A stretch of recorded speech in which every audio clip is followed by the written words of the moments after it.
요즘 금값 많이 오르죠. 일반적으로 말입니다. 금리가 오르면 금값은 내려갑니다. 국채금리가 오르면 금값이 내려간다니까요. 그런데 그 금값이 안 내려가요. 9월 26일 기준으로 보면 국채금값이 트라이온스당 1919.8달러입니다. 안 떨어지잖아요. 참 희한한 일이에요. 일반적으로는 지금 기준금리도 올랐죠. 대출금리도 올랐죠. 그러면 이자를 받을 수 없는 금값은 떨어지는 게 당연한 거예요. 그런데 안 떨어져요. 진짜 심각하리만치 안 떨어지고 있다. 저는 이렇게 생각합니다. 왜 그러느냐? 올라가는 걸 보면 말입니다. 지금도 말입니다. 금값이 고공행진 맞죠? 과거의 데이터부터 보면 말입니다. 오일 쇼크 때도 말입니다. 이게 올라가다가 결국은 금리를 올리니까 떨어졌거든요. 금리를 올리면 떨어집니다. 다. 글로벌 금융위기 때도 떨어졌어요. 금리를 올리니까. 코로나19 때도 초기에는 떨어졌습니다. 초기에는. 무려 말입니다. 2021년 3월 8일에는 트라이언스당 1678달러까지 떨어지기도 했고요. 2022년 9월 26일에는 1633달러까지도 떨어졌습니다. 그런데 지금은 안 떨어지잖아요. 왜 안 떨어질까요? 금값이 계속 고공행진을 하는 이유가 뭘까요? 기준금리도 올리는데 금리가 쭉쭉쭉쭉 올라가는데 금값은 왜 유지하든지 아니면 조금 계속 올라갈까요? 그것은요 참 신기하다고 생각합니다. 실제 실질금리를 보면 말입니다. 이게 10년물 팁스라고 해서 물가 연동국채의 금리를 말하거든요. 지금 2020년 많이 떨어졌었잖아요. 2020년 8월 3일에 보면 마이너스입니다. 마이너스 1.0490%입니다. 이게 팁스 금리라는 게 명목금리에다가 마이너스 인플레이션율 이렇게 하면 실질금리가 되거든요. 이게 실질금리라는 거예요. 지금 뭐 기준금리가 미국은 5.5%다. 우리는 3.5%다. 이렇게 이야기하지만 실질금리는 2023년 9월 25일 기준으로 보면 2.2010%입니다. 굉장히 높죠. 2009년 이후 최고치입니다. 2009년 이후 최고치. 글로벌 금융위기 이후에 최고치라는 거예요. 그런데도 금값은 고공행진 안 떨어지고 있습니다. 참 많은 사람들이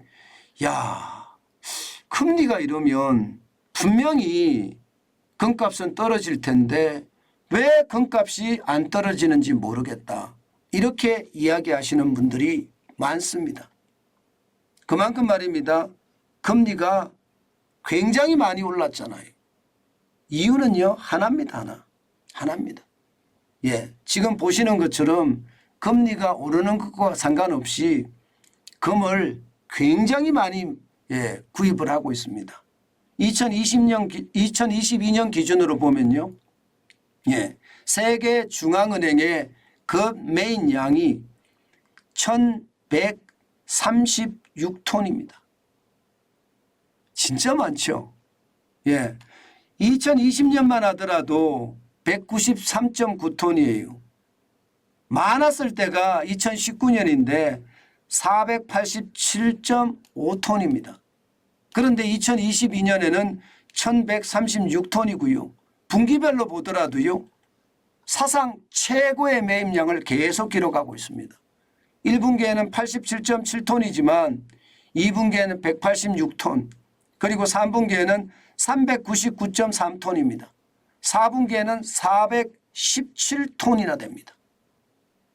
장난 아니게 매입을 하죠. 누가 매입할까요? 전쟁. 러시아가 우크라이나를 침공하면서 각 나라들이 말입니다. 금을 가지고 있으면 전쟁에 대비하는 길이다. 이렇게 생각하기 때문에 모두가 중앙은행이 금을 굉장히 빠른 속도로 매입을 한다는 뜻입니다. 그중에서도 말입니다. 가장 많이 매입하는 나라가 어딜까? 여기 보시면 중국입니다. 중국.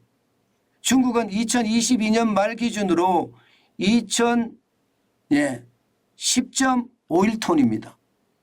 2010년 10.51톤. 그런데 올해 들어와서 말입니다. 2010.51톤이 9월 기준으로 보면 2165톤이나 매입을 하고 있습니다.